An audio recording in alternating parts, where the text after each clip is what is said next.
Let's get back to healthcare. Now, these are things we talked a little bit about: tax relief, healthcare. You know, you said that you want a 7-day, 24-hour, 365-day-a-year medical facility in every county, correct? I do. Okay. I, for one, and this is one of the things I'm enjoying talking to you. I talk to candidates all across the state. But right here, I can really zero in because I did live in Gilmer County at the time when the Gilmer County Hospital closed. I did, okay? And Fannin is now on the block to be I live in Fannin County currently. I'm very up.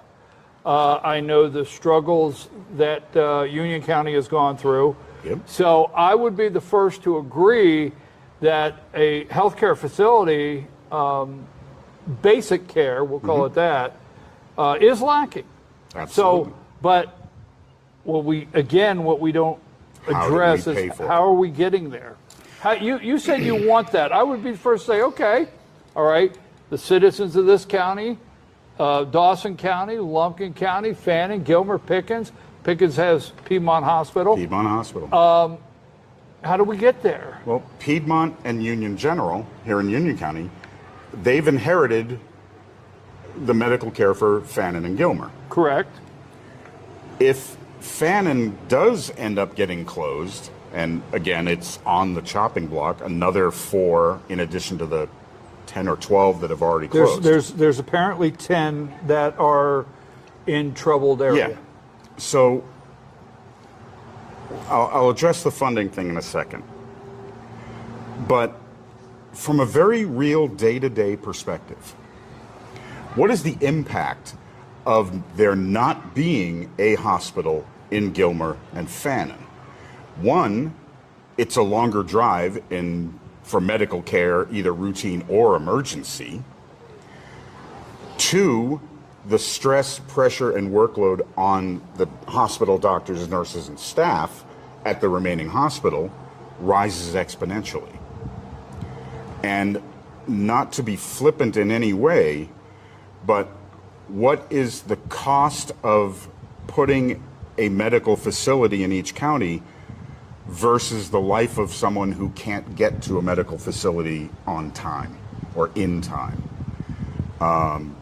You know, the 515 is great, but if you want to go to Dahlonega or Cleveland or Helen, you've got to go up over the mountain and you've got to do, you know, those roads. And if you're doing that, God help you if you're doing it solo.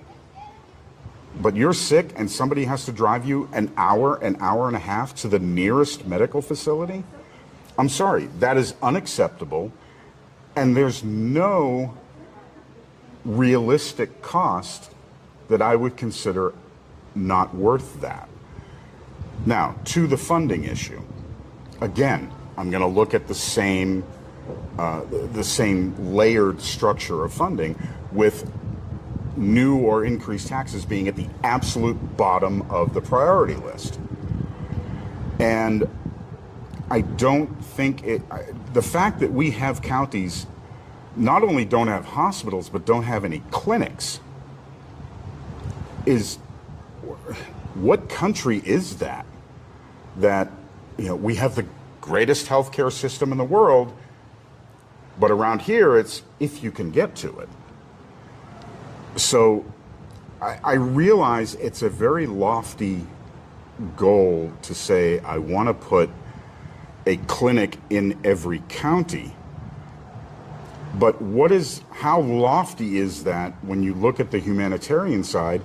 And people, if you have a loved one who's sick or dying and you have an hour and a half drive to get to the nearest doctor, what's that worth to you? You know, Medicaid for all, what would you do? Medicare for all is the ideal. But as you said, it has to be implemented reasonably. And when you get on the subject of work requirements, which I do support, they again have to be flexible. That you can't say, if you are in Union County and you want this medical coverage, you must work X hours per week or per month at this type of job. Again, that's one of those ironclad catch-all policies that doesn't work when you try to apply it on an individual level. Some people literally can't do physical labor for X number of hours and weren't able to get a disability through the VA or through some other aspect. You know, the whole VA disability thing is hinged upon whether your disability and injuries are service connected. So we have a lot of veterans out here who are suffering with medical conditions, not as well as emotional PTSD and whatnot, that have been determined to be non-service related. So their disability gets denied. So I do take the humanitarian approach, is that these are the least among us. These are the people we must help and cover. But Medicare for all is the ideal. But we have to be strategic and empathic when creating the policies that we're going to try to enforce, or the requirements, I should say, for eligibility. And when, as you said earlier, when you start talking about these high-level concept politics, universal health care, implementation of universal health care has as many challenges and exceptions and conditions as there are people who need it. But I will counter conversely with only 32 of the 33 developed nations in the world have universal health care. Why are we, the richest country in the world, not able to provide it?